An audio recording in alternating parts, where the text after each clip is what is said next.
Everybody loves a good themed watch party. Maybe your favorite sci-fi horror franchise has a new series coming out this year, and you want to have all your friends over to watch it on DirecTV. And maybe you want to make a fun sci-fi themed drink. I know I do. So that's what we're going to work on today.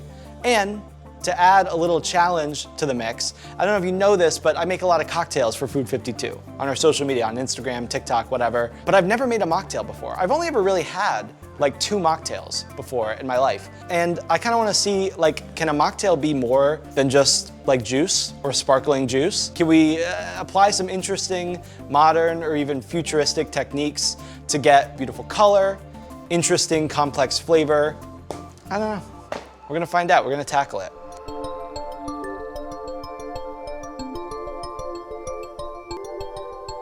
I want to use this butterfly pea flower, which is like a beautiful color-changing tea that we're gonna add to our cocktail. The idea that I had was to do not a gin and tonic, but a gin with a tonic foam. So I'm gonna use one of those like cream whippers, you know, the crazy siphon things, which I've never used before. And I wanna infuse the flavor of tonic water into an egg white foam for the cocktail. So you're gonna get the flavors of gin and tonic with non-alcoholic gin, but sort of like different textures and colors and everything. So we're gonna get started on the tonic syrup for the foam. While I prepare this drink though, I'm thinking I might wanna catch up on last week's episode.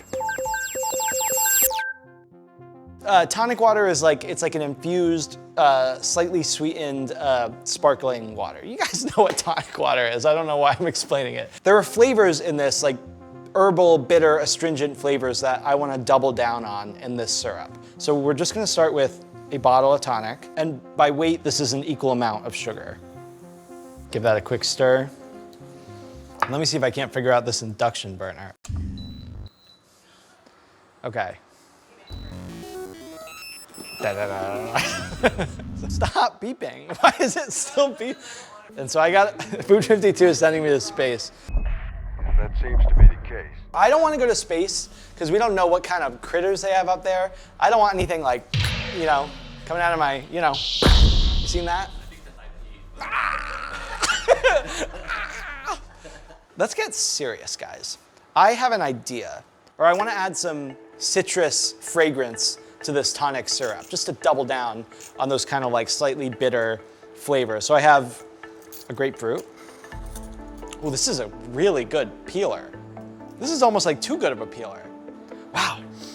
Oh, it's almost like not gonna be bitter enough, but okay, let's see how it tastes. Okay, so grapefruit peel, orange peel, lemon. It's an amazing peeler. Oh, and I'll add lime as well.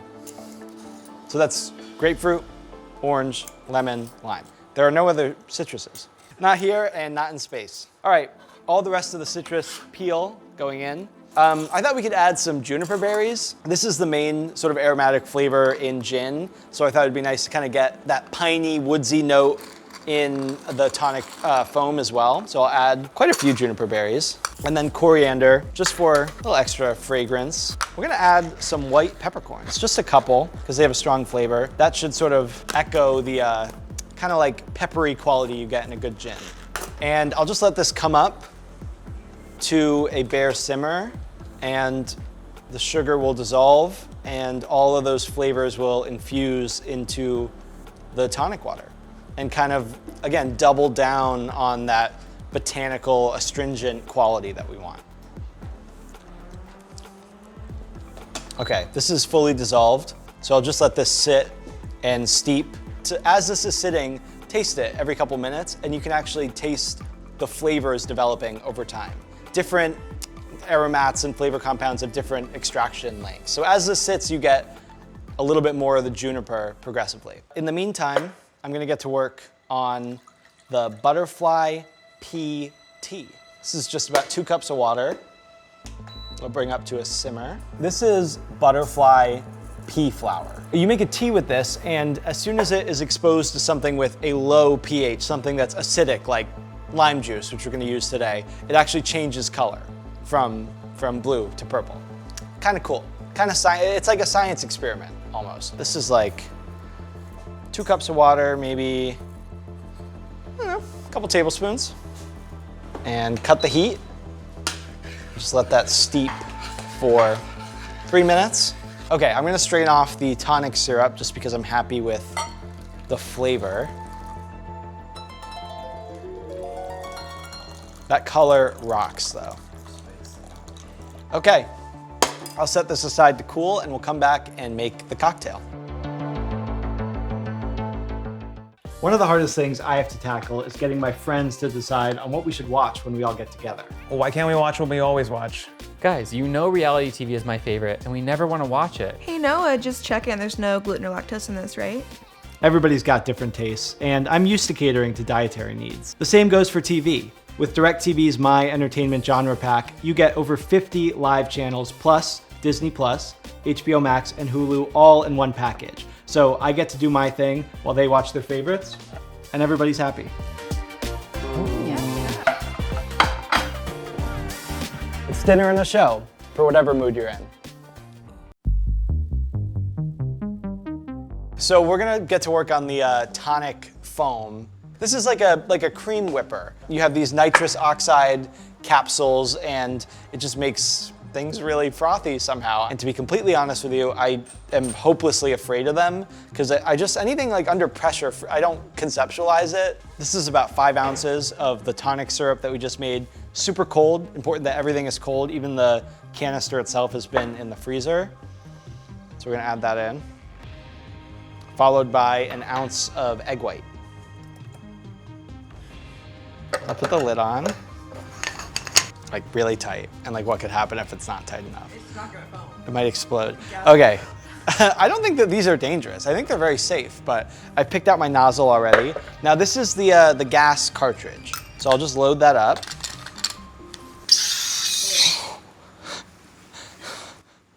That was exhilarating. Okay, shake it. I'm gonna shake this for like 45 seconds. It's interesting, it's starting, you can feel the texture inside changing. It's getting more full, right? Upside down like that. Hey. Is that a foam? Yeah. It's a little liquid. It's not really whipped cream. Oh, it's really good. Oh, that tastes amazing. Oh, that's a foam.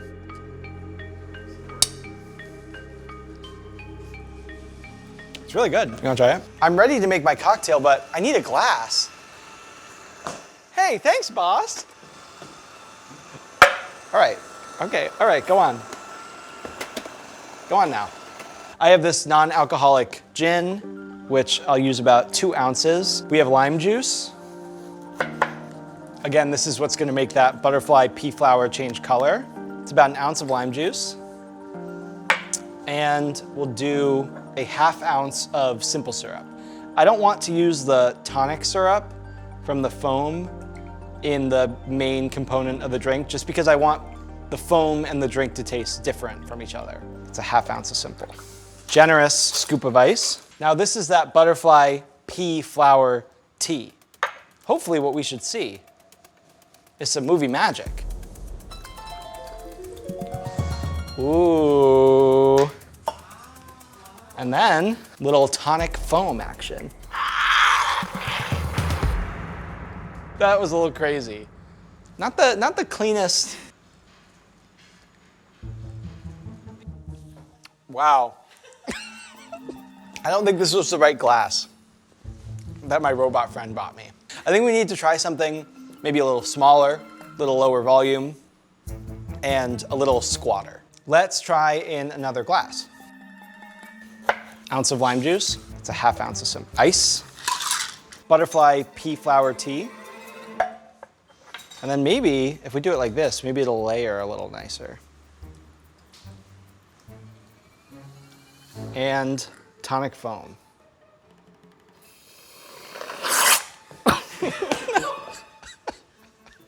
Okay, that didn't work. Let me get one more shot. Cool new glass, I'm feeling good. 1 ounce of NA gin, 1/4 ounce of simple, 1/4 ounce of lime. If this doesn't work, I'm swearing off mocktails. I'm going mocktail sober. Ice the whole way up. Butterfly pea flower tea, 1 shot, 1 kill.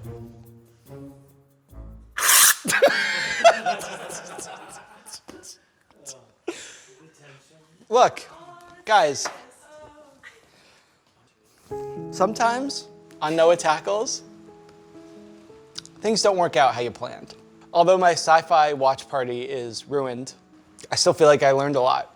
There was one glorious sip of the first version of that drink where you got to the bottom of that thick layer of foam and you got the flavor of the gin, the juniper, the lime, that tea, and it was a really extraordinary flavor. I think that the bones of it were there. I was actually very impressed with the non-alcoholic gin in the context of the drink. I mean, even you can taste it right in here.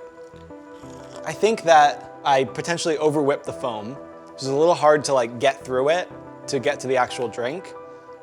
And then I think there's a little dialing in to be done in terms of the ratios of gin to lime to a butterfly pea. Maybe my friends will be disappointed in me. And you know, maybe I expected more out of myself, actually. But I don't know, what can you do except wipe your tears, get up and try again next time.